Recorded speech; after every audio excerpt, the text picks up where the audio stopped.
Nós vamos seguir falando sobre CPI da pandemia, porque hoje o tema está quentíssimo. Agora há pouco você viu que a gente conversou com o senador Marcos Rogério, que faz parte da base governista, e agora a gente vai ouvir o senador Alessandro Vieira, que também faz parte da CPI da pandemia como suplente, já esteve aqui conosco também no Visão CNN. A gente agradece mais uma vez aqui a sua participação, senador. Então já vamos começar direto ao ponto, né? Direto ao assunto. A gente teve aí essa entrevista do deputado Luiz Miranda levantando suspeitas de pressão sobre a compra da vacina Covaxin dentro do Ministério da Saúde. O senhor com certeza acompanhou. Queria que o senhor falasse um pouco sobre essa entrevista.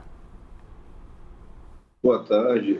As informações são gravíssimas, né? A CPI já vinha acompanhando a situação partindo de um depoimento que foi prestado por um servidor do Ministério da Saúde, que é irmão desse deputado federal, onde ele relatava as pressões que sofreu no tocante à contratação específica da vacina Covaxin, através da Precisa Medicamentos.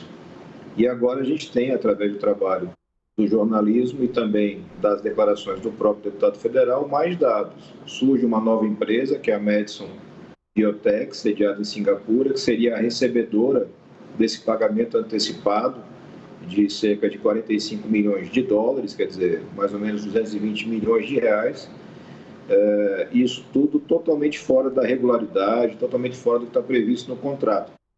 Esse servidor público concursado se recusa a assinar esse documento e, a partir daí, sofre uma série de pressões. E, como vocês acompanharam e relataram, o deputado federal Luiz Miranda conduz esse servidor, que é irmão dele, ao próprio presidente da República para, com documentos, apresentar todos esses fatos e pedir providências.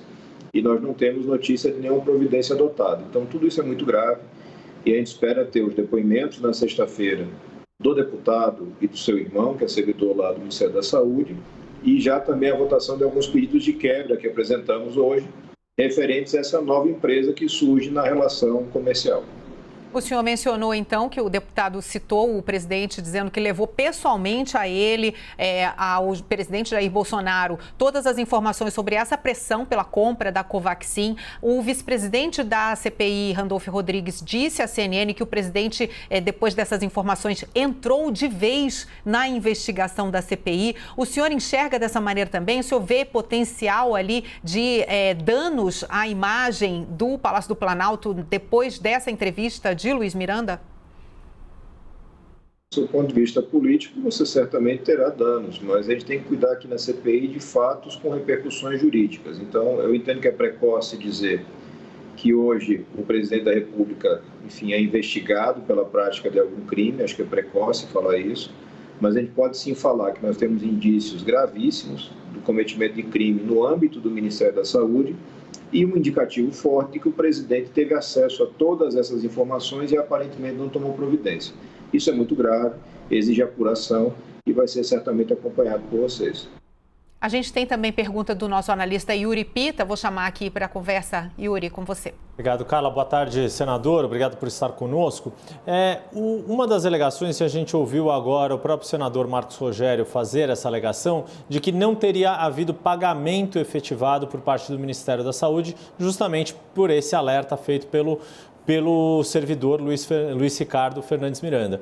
Pergunto ao senhor, isso muda a gravidade do que está sendo trazido à tona, o fato de ter sido feito ou não o pagamento? E mais, como que essa questão envolvendo a Covaxin, a contratação dessas 20 milhões de doses, se conecta com outro fato que foi trazido à tona hoje também durante a CPI, que é aquela MP 1026, em que não foi colocado o dispositivo que permitiria acelerar a compra de vacinas dos laboratórios Pfizer e Janssen? Pagamento, segundo o Luiz Miranda, que não foi feito porque seu irmão se recusou a assinar, né, Yuri Pita? Foi o que ele disse na entrevista. Exato.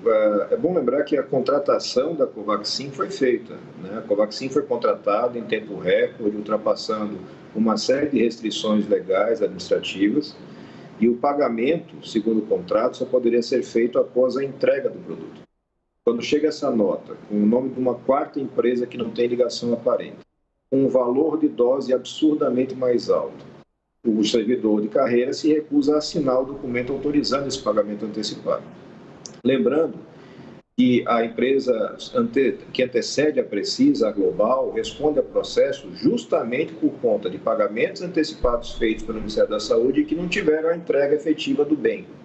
Na época, se não estiver enganado, eram medicamentos para doenças raras.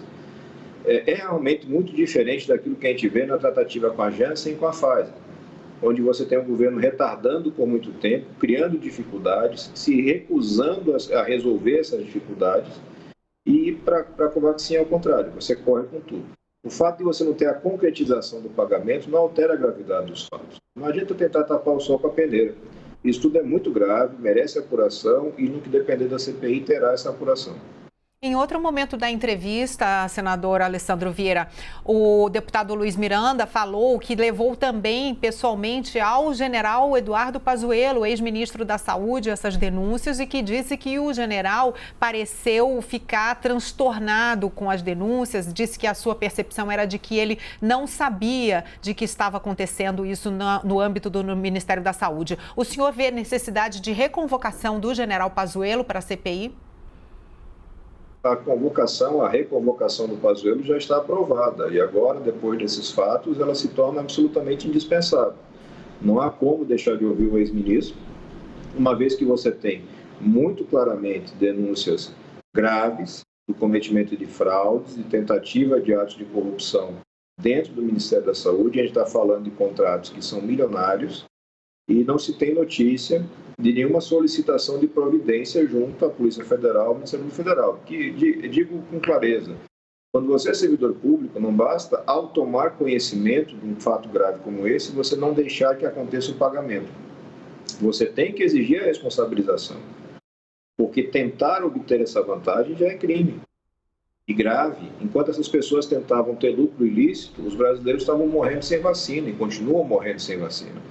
Então, a gente não pode deixar de compreender a gravidade, tem que ter paciência com os dados, com a apuração, não fazer nenhum tipo de constatação precipitada, mas tudo é muito grave e a gente vai trabalhar ao máximo para que essa apuração seja rápida.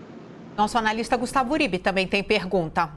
Boa tarde, senador. Na semana passada, os senhores acabaram rejeitando um requerimento de convocação apresentado pelo senador Eduardo Girão de convocação do delegado-geral da Polícia Federal, Paulo Maiorino. Agora, com essas novas evidências, os senhores avaliam que agora há elementos para convocá-lo e também uma eventual convocação do ex-diretor-geral da Polícia Federal, Rolando Alexandre? Eu acredito que um pedido de informações é suficiente. A gente sempre tem uma preocupação em fazer convocação na condição de testemunha de autoridades que presidem a investigação, que conduzem investigações. A gente já observou isso com relação à doutora Lindora, procuradora da República, e também com relação ao doutor Maurino, delegado-geral da PF. Vai ser discutido certamente. É preciso que se solicite formalmente se existe algum tipo de encaminhamento por parte do presidente da República para a apuração desses fatos. Repito, não adianta só não deixar que aconteça o pagamento. Você precisa denunciar, porque são quadrilhas. Hoje chega agora, há instantes, a informação de que essa empresa, a Medison, ela é referida também num escândalo envolvendo vacinas no Paraguai. Também com pagamento antecipado e não entrega das vacinas. Então, é preciso apurar tudo com o máximo de profundidade e pedindo as informações e as quebras com urgência. Eu espero ter isso votado na sexta-feira.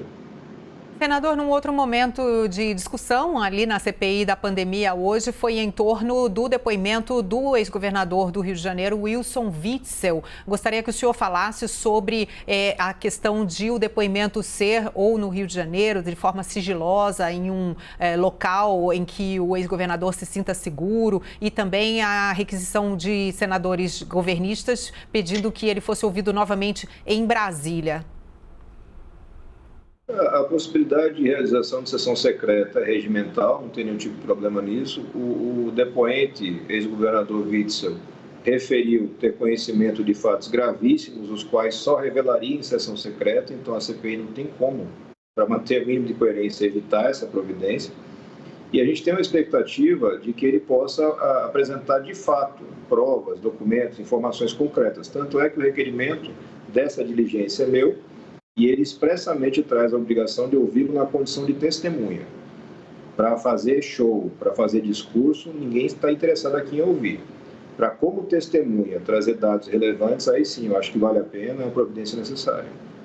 Nós agradecemos a entrevista do senador Alessandro Vieira, que é membro suplente da CPI da pandemia, trazendo esclarecimentos para nós aqui no Visão CNN. Muito obrigado, uma ótima tarde, senador.